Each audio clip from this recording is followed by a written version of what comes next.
Anda kembali di iNews Sore pemirsa. Roy Suryo mendapat kejutan saat akan menjalani sidang putusan pra-peradilan di PN Jakarta Selatan. Roy yang berulang tahun ke-58 mendapatkan kue ulang tahun dari para pendukungnya.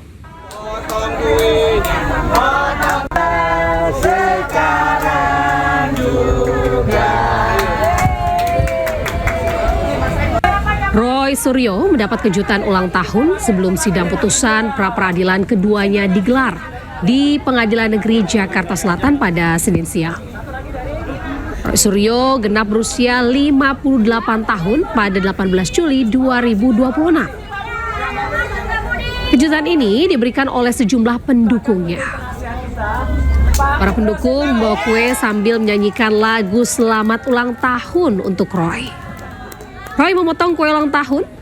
Potongan pertama diberikan kepada mantan Wakapolri Ugro Seno yang hadir dalam persidangan.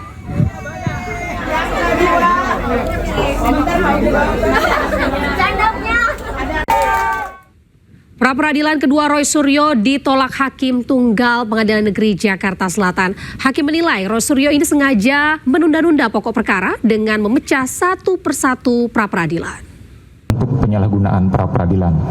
Menimbang bahwa berdasarkan seluruh uraian pertimbangan di atas, maka permohonan pra-peradilan pemohon sudah tidak relevan lagi sehingga sudah sepatutnya dinyatakan ditolak untuk seluruhnya.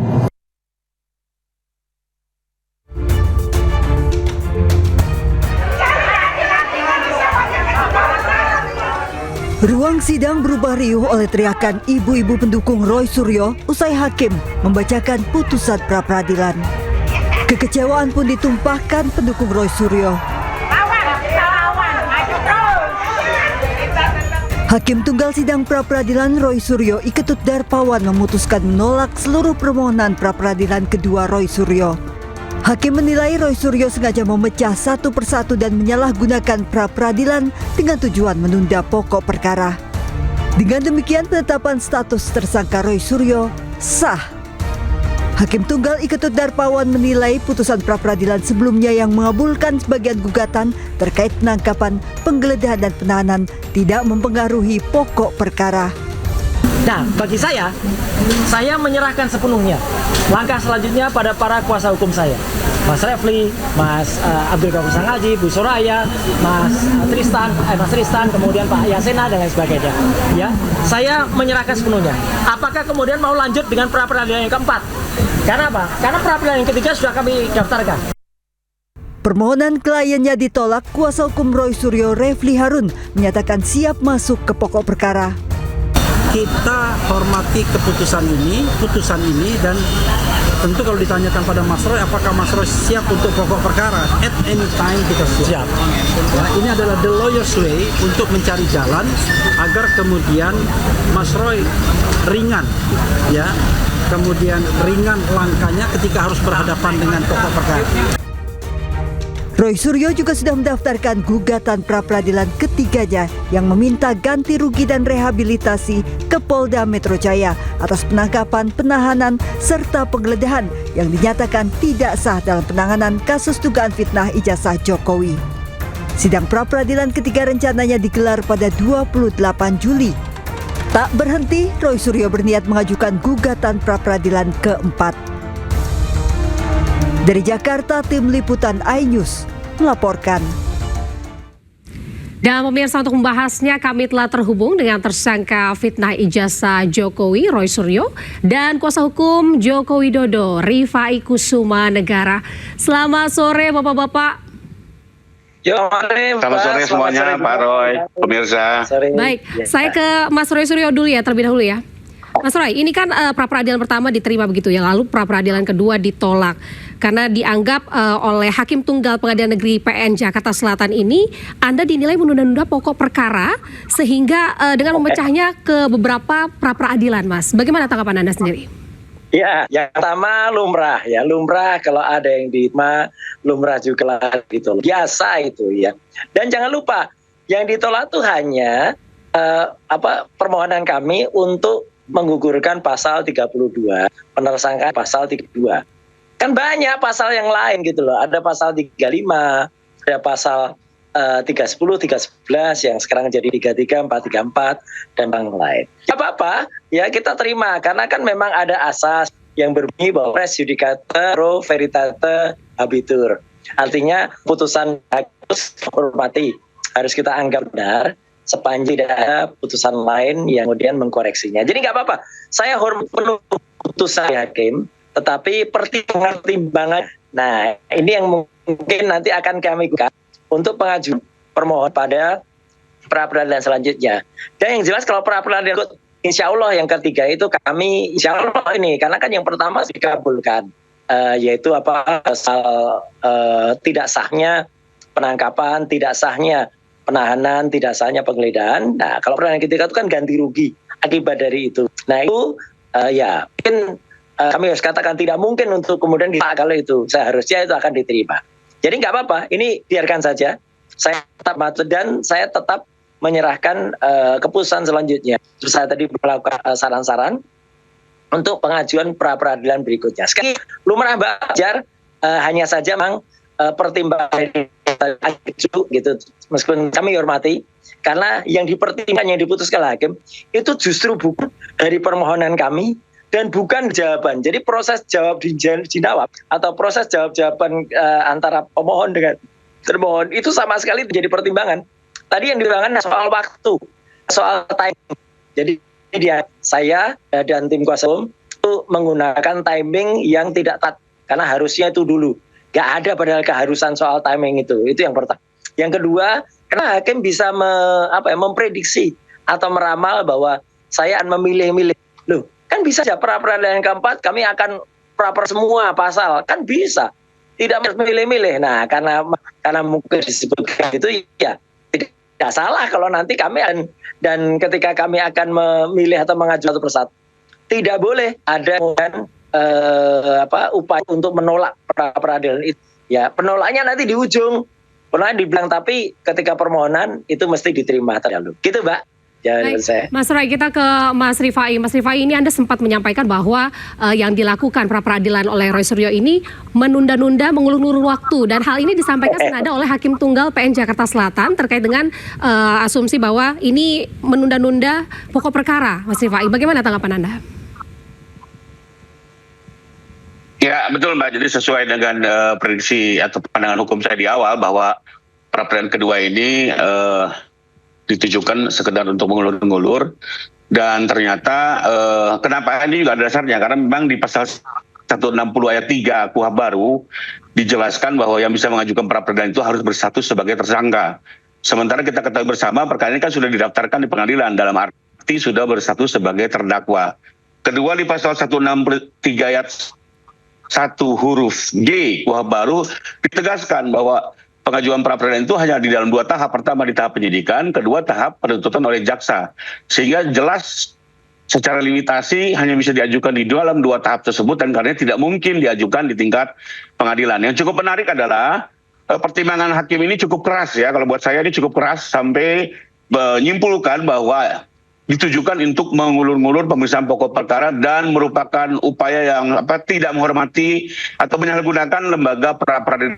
Dan buat saya ini pertimbangan yang cukup keras dari Hakim PN Jakarta Selatan yang seharusnya menjadi perhatian bagi para pihak, termasuk dalam mengajukan upaya pra ketiga.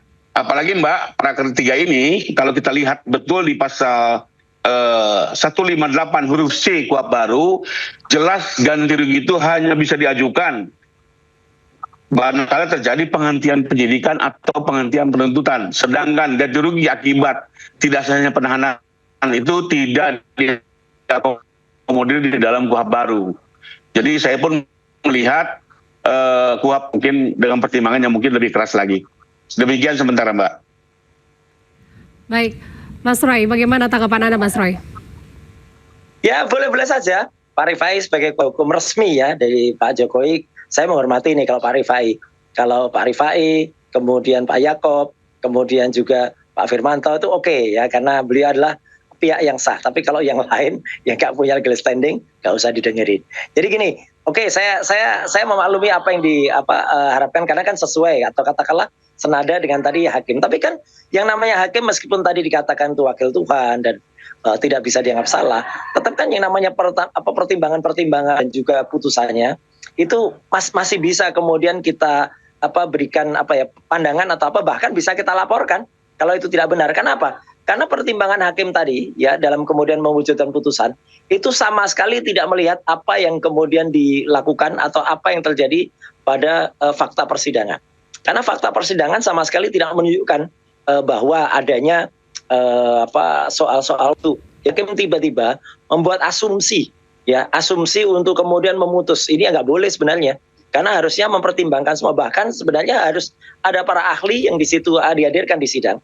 Itu harus ditanya pandangan dari ahli itu apa, baik ahli dari pemohon maupun ahli dari termohon. Tidak kemudian menggunakan asumsi sendiri seperti ini. Nah, kalau menggunakan asumsi sendiri seperti ini, nah ini bisa juga kemudian nanti kalau ada masyarakat yang kemudian mempertanyakan, bahkan mengadukan hakim ini ke KY misalnya, ke Komisi Yudisial. Itu mungkin saja. Karena apa yang tadi disampaikan itu kayak jaka sembung Mbak gitu, jaka sembung Mbak Golok, jadi sama sekali nggak nyambung dengan fakta persidangan. Kita tunggu saja deh nanti langkah selanjutnya. Tapi yang jelas pra peradilan yang ketiga itu sudah menjadi konsekuensi dari putusan pra peradilan yang pertama. Jadi kalau ini kemudian ditolak, nah ini malah lucu lagi. Jadi artinya buat apa lembaga pra peradilan kalau kemudian pra peradilan itu dikhususkan untuk menguji sebelum dilaksanakan sidang pokok perkara. Itu Mbak. Baik Mas Suryo, kita nantikan pra peradilan ketiga ini agendanya kapan Mas rencananya? Tanggal 28 Juli atau hari Selasa minggu depan. Ya jamnya saya belum tahu pasti apakah pagi jam 9 ataukah jam 1 siang. Saya terus terang belum diumumkan lagi. Ya. Itu artinya setelah nanti ada pra peradilan ketiga akan ada upaya pra peradilan 4 juga Mas Suryo? Kita tunggu saja tanggalnya, kan masuk gitu dan belum kita daftar. Jadi tunggu saja tanggal mana. Tapi yang jelas lembaga pra peradilan sesuai dengan KUHAP nomor 20 tahun 2025 itu memang disediakan agar kita bisa mengkaji sebelum masuk ke sidang pokok perkara. Jadi tidak ada yang salah.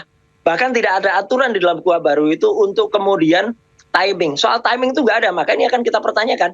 Itu menjadi bahan kita untuk kemudian ataukah itu melaporkan atau soal timing yang kemudian hanya boleh diajukan mendekati ketika putusan, misalnya ketersangkaannya November, harus diajukan pada bulan November. Nggak ada kayak gitu. Deadline itu juga nggak ada. Dan mau dicicil, mau kemudian dibuat itu juga nggak ada aturannya. Ya, karena ada jurisprudensi juga. Bisa kan kita sampaikan jurisprudensinya bahwa pra peradilan dan di tempat lain itu bahkan diantara ada misalnya ada 5 tuntutan, ya ada 5 pasal, kita hanya mempra 1 atau hanya memperaper 2, boleh-boleh saja. Tidak harus kita memperaper semuanya gitu loh. Jadi artinya ini kan memang sebuah exercise ya atau sebuah laboratorium hukum yang bagus dan semua harus mengerti. Itu Mbak. Baik, Mas Rifai, dari pihak Anda sendiri artinya menyikapi hal ini sudah siap dengan segala konsekuensinya Mas Rifai ya. Apalagi juga kan infonya terbaru di Solo ini Pak Jokowi sudah mengundang rekan-rekannya sesama alumni UGM gitu 15 orang kurang lebih kalau nggak salah yang sudah diundang dan dipersiapkan begitu ya. Pada saat nanti yang akan dijadikan saksi begitu, Mas Rifai. Ya, bahwa apa yang dilakukan oleh Hakim PN Jaksel dalam putusan per kedua ini jelas sesuai dengan normanya. Saya bacakan pasal 163 ayat 1 huruf G ya. Jadi ini semua normanya jelas kok. Cuma masalahnya mau dibaca atau tidak KUHAP-nya ya, bahwa pra-pra itu dibatasi sampai dengan penuntutan oleh jaksa. Jadi lebih kurang huruf G seperti kalimatnya. Putusan pra peradilan pada tahap penyidikan tetap dapat dilakukan pemeriksaan pra peradilan kembali pada tahap pemeriksaan oleh penuntut umum dengan permintaan baru. Jadi dibatasi sampai dengan tahapan tersebut. Sudah jelas di pasal 160 ayat 3 silakan dibaca juga. Hanya diberikan kepada tersangka, tidak kepada terdakwa. Jadi menurut saya apa yang dilakukan hakimnya memang sesuai dengan hukum acaranya gitu ya. Termasuk juga nanti terkait ganti rugi ini ya. Apakah diterima atau tidak, ini normanya jelas di sini. Hanya boleh ganti rugi dalam kaitan penghentian penyidikan dan penuntutan. Nah, terkait dengan penahanan status penahanannya tidak sah, itu tidak bisa dimintakan ganti rugi. Ini menurut KUHAP ya, dan ini baru diundangkan persetujuan pemerintah dan DPR. Jadi menurut saya tidak ada yang keliru dan memang seperti itu adanya. Bahkan memang sesuai dengan pandangan saya yang terjadi penyalahgunaan lembaga pra peradilan secara tidak bertanggung jawab yang bertujuan mengulur-ngulur pemeriksaan pokok perkara. Di satu sisi justru menunjukkan, ya mohon maaf nih, Pak Roy dan tim hukumnya tidak confident memasuki pokok perkara. Seharusnya kan di pokok perkara ini lah kita saling adu bukti, adu pembuktian ya, adu argumentasi hukum, adu keterangan ahli, sehingga nanti jelas terang menerang apakah ijazah ini palsu atau tidak. Tapi Pak Roy tidak mau masuk ke arena itu, lebih mencari terus persoalan-persoalan pra peradilan yang sebenarnya menurut saya putusan pra kedua ini sudah cukup keras ya. Hakim sudah memberikan satu kesimpulan yang menurut saya juga cukup penohok ya. Bahkan menggunakan kata-kata menyalahgunakan lembaga pra peradilan dan mengulur-ngulur pemeriksaan pokok perkara. Tapi kalau masih terus mau diupayakan ya monggo kerso, kita lihat nanti sejauh mana hakim yang juga akan mempertimbangkan untuk putusan pra ketiga, keempat dan berikutnya. Tapi sekali lagi ya, bahwa hukum itu diciptakan bukan untuk dipermainkan, tapi tentunya untuk mendapatkan sebuah keadilan dan kepastian. Bahwa ada dua argumentasi itu wajar-wajar saja ya. Pak Roy juga kami hormati hak pembelaan seluas-luasnya. Tapi kembali lagi, menurut saya kita perlu cermat ya, perlu betul-betul melihat upaya hukum ini dengan cara-cara yang benar. Karena kami khawatir ini justru akhirnya akan merugikan sendiri Pak Roy. Itu mungkin pandangan saya. Menurut saya lebih menyarankan sudahlah kita masuk ke pokok perkara, kita adu pembuktian, sama-sama berargumen gitu ya. Toh kembali lagi Pak Jokowi tidak melihat benar salah, menang kalah, lebih untuk jelasnya soal kedudukan ijazah. Dan satu yang saya catat, Pak Jokowi komitmen hadir di persidangan dan menunjukkan seluruh ijazahnya. Mungkin itu Mbak. Baik Mas Rifai, itu artinya bisa dikatakan menurut Anda pra peradilan ketiga ini tidak perlu atau sia-sia begitu ya? Ya saya melihat seperti itu. Bahkan selain sudah dijelaskan oleh hakim pra kedua, yang tadi saya bilang ya, itu jelas juga di KUHP Mbak. Jadi bukan ngarang-ngarang saya ya. Silakan buka pasal 158 huruf C KUHP baru ya. Jelas di sini adalah permintaan ganti rugi dalam pra peradilan hanya bisa dilakukan dalam kaitan manakala terjadinya penghentian penyidikan dan penuntutan. Tidak ada ruang untuk meminta ganti rugi dalam kaitan penahanan yang tidak sah. Apalagi di kasusnya Pak Roy kan kita sama-sama ketahui nggak ada penahanan kok, yang terjadi pembantaran di sisi IP rumah sakit gitu ya. Sayang APBN dibuang-buang begitu saja buat pengajuan yang tidak berdasar. Jangan salah loh, uang ganti rugi APBN pra itu dari APBN. Uang rakyat, jadi bukan uang polisi atau uang Polda, itu uang resmi, uang rakyat. Jadi menurut saya juga ini perlu betul-betul dipertimbangkan secara jernih ya terkait dengan pra ketiga ini. Demikian Mbak. Baik Mas Rifai, terima kasih. Mas Roy, ini apakah Anda tidak ingin langsung ke pokok perkara aja Mas Roy, biar bisa langsung bertemu dengan Pak Jokowi ini? Koreksi, ada penyesatannya. Yang pertama, tidak ada uang dari pra peradilan yang diajukan untuk ganti rugi itu akan masuk ke kantong atau masuk ke, enggak ada. Itu akan kembali juga ke rakyat ya. Kalaupun dapat, tidak ada Rp1 pun yang akan terima. Dan yang namanya pra peradilan dengan KUHP yang baru itu akan menjadi satu laboratorium hukum. Dulu orang mengatakan namanya penangkapan, penahanan itu nggak bisa dipraper, nyata bisa ya. Jadi putusan yang pertama itu sebenarnya sangat demokratis, sangat maju putusan, karena kita lihat KUHP yang baru itu asasnya berbeda dengan KUHP yang lama atau KUHP yang lama yang waktu itu semuanya adalah tindakan. Ini kan ada relatif, ada untuk pemilihan, rehabilitasi dan lain sebagainya.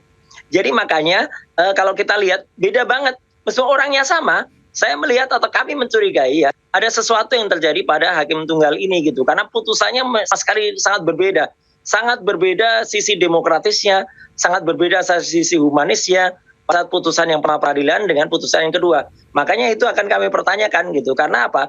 Karena jelas pada putusan pertama beliau menandaskan kepada nafs atau pada norma yang ada pada KUHP dan KUHP yang baru ya gitu. Karena KUHP yang baru itu sangat berbeda dengan KUHP yang lama gitu. Nah, tiba-tiba kok kembali malah hanya menggunakan pertimbangan yaitu timing.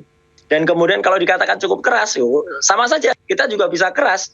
Dan kami tadi dituduh sewenang-wenang. Kami itu nggak punya kewenangan untuk mengatur pra peradilan. Yang punya kesewenang-wenang peradilan adalah hakim sendiri atau kemudian hukum. Kami sama sekali nggak tahu. Biarkan saja lihat. Dan kalau Rifai lebih menyarankan begitu, ya saya senyum aja. Ya, Kowi juga misalnya kumpulkan orang-orang, silahkan kumpulkan sebanyak-banyaknya, asal dia juga hadir, ya gitu. Dan kemudian tunggu saja, nggak kemudian menggurui ya gitu kepada pihak-pihak lain. Kita juga akan kemudian mengikuti dengan sebaik-baiknya. Kita gunakan sebagai langkah kebaikan dari pelaksanaan KUHP yang baru, ya, juga KUHP yang baru. Itu Mbak dari kami. Jadi kami tetap tegar, kami terus nikmi saja. Ya, adanya aturan baru di dalam hukum di Indonesia. Baik, Mas Rifai, bagaimana tanggapan Anda? Ya kembali lagi, Pak, sebenarnya kan hakim sudah jelas dalam pertimbangannya sudah memberikan semacam alert ya atau peringatan bahwa lembaga pra-peradilan ini jangan disalahgunakan. Tapi kembali lagi kalau tetap mau dilakukan itu kan hak setiap orang ya. Dan menurut saya sih sebenarnya ini bukan celah hukum, ini kekeliruan dalam melihat hukum acara secara cermat karena sudah jelas kok ada batasannya ya. Karena kembali lagi yang diharapkan lembaga pra-per itu adalah kalau sudah diajukan pra-per, jangan sampai ini dihentikan gara-gara memasuki pokok perkara. Nah sekarang kan tidak. Artinya waktu pra-per pertama saya lebih menghargai itu sebagai sebuah celah hukum ya. Makanya dari awal saya bilang saya menghargai sebagai upaya hukum. Dan benar hakim pertama juga memberikan satu pertimbangan terkait adanya penangkapan yang tidak sah termasuk penahanan. Kita hormati itu. Tapi untuk pra-per kedua, sejujurnya saya mohon maaf dari awal sudah melihat, mohon maaf nih Pak Roy, ini saya lihat kok nggak ada ruang hukumnya gitu ya, dan ternyata betul. Nah kembali lagi kalau yang menarik tadi kan Pak Roy bilang mau melaporkan hakim ini ke KY. Ini menarik kan hakim yang sama loh ya.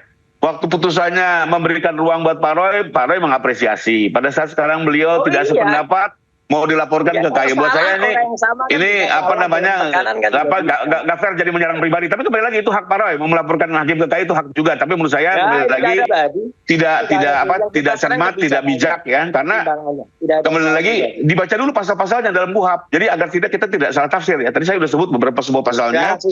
Bahkan sejak awal saya lihat loh kok ini kok masih dipaksakan pra-per kedua, pra-per ketiga, mau lagi pra-per keempat ya. Jadi semakin menunjukkan tidak confident Pak Roy di sini. Baik, kita masih menantikan kelanjutan dari pra-peradilan ketiga. Terima kasih Bapak-Bapak sudah bergabung di iNews sore hari ini. Salam sehat selalu Mas Roy Suryo dan juga Rifai Kusumanegara. Selamat sore, salam sehat selalu.